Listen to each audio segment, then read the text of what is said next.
So hello dear student, কেমন আছো? I hope প্রত্যেকে শুধু ভালো না, ভীষণ ভালো আছো। স্ক্রিনের ওপরে যে কোশ্চেনটা দেখা যাচ্ছে, এই প্রশ্নটা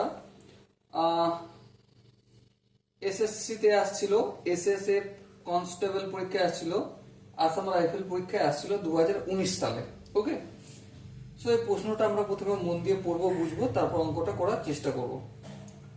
কি বলেছে দেখো, on selling 80 balls for rupees 900, there was a loss equal to the cost price of 6 ball. What is the cost price of 1 ball? মানে 18টা বল বিক্রি করেছে, কত টাকায় বিক্রি করেছে? 900 টাকায়। বেশ, কিন্তু সেখানে লস হয়ে গেছে। কতটা লস হয়েছে? লস হয়েছে আমাদের 6টা বলের ক্রয় মূল্য যত, কস্ট প্রাইস যতটা, ততটা টোটাল লস হয়েছে। বেশ, বোঝা গেল। তাহলে what is the cost price of one বল? তাহলে এক একটা বলের কস্ট প্রাইস কত? বললাম, বুঝলাম। চলো এবার অঙ্কটা করার চেষ্টা করি। 18টা বলের এসপি মানে সেলিং প্রাইস কত? 900 টাকা। ওকে, বুঝলাম। তাহলে একটা বলের সেলিং প্রাইস কত? 900 বাই 18, ভাগটা করলে কি পাবো? 50 পাবো। তাহলে একটি বলের সেলিং প্রাইস কত? 50 টাকা। এখানটা বোঝা গেল। আই হোপ প্রত্যেকের বোঝা গেছে। এবার একটা কথা ধ্যান দিয়ে বিচার করে বলো, 6টা বলের কস্ট প্রাইস আমরা জানি না? জানি না। তাহলে 6টা বলের কস্ট প্রাইস আমি ধরে নিচ্ছি এক্স টাকা। ওকে, বোঝা গেল। তাহলে এবার বলো, একটা বলের কস্ট প্রাইস কত? X by 6 rupee. হ্যাঁ, ঠিক, এখানটাও বোঝা গেল। এবার একটা কথা বিচার করে বলো, কি? একটা বলের কস্ট প্রাইস পেলাম এক্স বাই 6 রুপি। তাহলে আমরা 18টা বলেরও বের করতে পারবো। হ্যাঁ হ্যাঁ, বের করতে পারবো। তাহলে কিভাবে বের করব?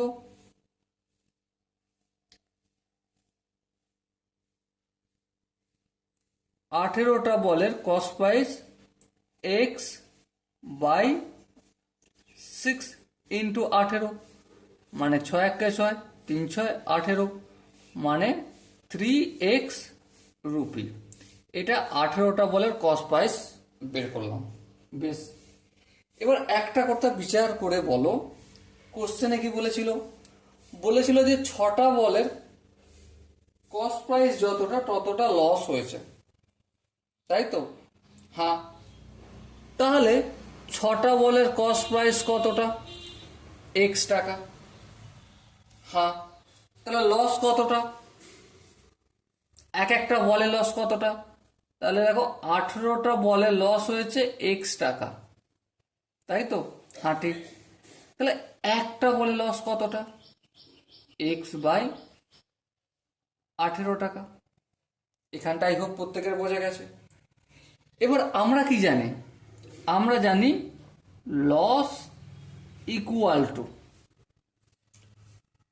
ক্ষতি ইকুয়াল টু ক্রয় মূল্য মাইনাস বিক্রয় মূল্য। এটাই তো আমরা জানি। হ্যাঁ, ঠিক। তাহলে এক একটা বলে লস কতটা হয়েছে? X by 18। এই এক্স বাই 18 লিখলাম। এক একটা বলের ক্রয় মূল্য কত? দেখো এখানে আমরা করেছি 3x, দেখো এক্স বাই 6 টাকা। একটা 6টা বলের ক্রয় কস্ট প্রাইস হচ্ছে এক্স টাকা, একটির হচ্ছে এক্স বাই 6 টাকা। চলো আমি এক্স বাই 6 টাকা নিলাম, মাইনাস বিক্রয় মূল্য কত এক একটা বলের? দেখো এক একটি বলে বিক্রয় মূল্য 50 টাকা, এই 50 টাকা করলাম। ওকে, এখান পর্যন্ত আই হোপ প্রত্যেকের অসুবিধা নেই। এরপর দেখো, এই 50টা মাইনাস এটা সমান এদিকে পাঠালে কি হয়ে যাবে? প্লাস হয়ে যাবে। এক্স বাই যেমন ছিল এক্স বাই সিক্সটা তেমন থাকলো, এটা প্লাস আছে এদিকে গেলে মাইনাস হবে। এবার লসাগু টসাগু যদি করি কি পাবো, 18 লসাগু, 18কে 6 দিয়ে ভাগ করলে 3, 3কে যদি 1 দিয়ে গুণ করে 3x মাইনাস এক্স হবে। তো আলটিমেট 50 গুণিতক 18, এটা ভাগ আছে এদিকে গেলে গুণ, আর এখানে 2x হবে। আর এই 2টা এদিকে আসলে কি হয়ে যাবে, 50 গুণিতক 18 বাই 2 ইকুয়াল টু এক্স। 2 9 9 দুগুণ 18, 5 9 45। তাহলে এক্স এর ভ্যালু কত পেলাম, 450। এটা কি উত্তর? না না না, এটা একদম উত্তর না। বলতে কি যে what is the cost price of one বল, একটা বলের কস্ট প্রাইস কত। দেখো লক্ষ্য করে আমরা একটা বলের কস্ট প্রাইস কত ধরেছিলাম, এক্স বাই সিক্স। 6টার কস্ট প্রাইস এক্স ধরেছিলাম, একটি বলের কস্ট প্রাইস কত, এক্স বাই সিক্স। তাহলে একটি বলের কস্ট প্রাইস হচ্ছে এক্স বাই সিক্স। এক্স এর ভ্যালু পেয়েছি, হ্যাঁ পেয়েছি, কত পেয়েছি, 450। এই 450 বাই 6 লিখলাম। সো কাটাকাটি যদি করি, 3 50-এ কত হয়, 3কে 150 দিয়ে গুণ করলে 450, 3 দুগুণে 6, 2 75। সো আলটিমেট 75 রুপিস হবে এক একটা বলের cost price. I hope dear student প্রত্যেকে প্রতিটা স্টেপ বুঝতে পেরেছো। যদি কোনো জায়গায় বুঝতে অসুবিধা থাকে, ডাউট থাকে বা কনফিউশন থাকে, তার জন্য কমেন্ট বক্স তো খোলা রইল। ওকে, সো দেখা হচ্ছে পরবর্তী সেশনে। ততক্ষণ পর্যন্ত ভালো থেকো, সুস্থ থেকো এবং জয় হিন্দ।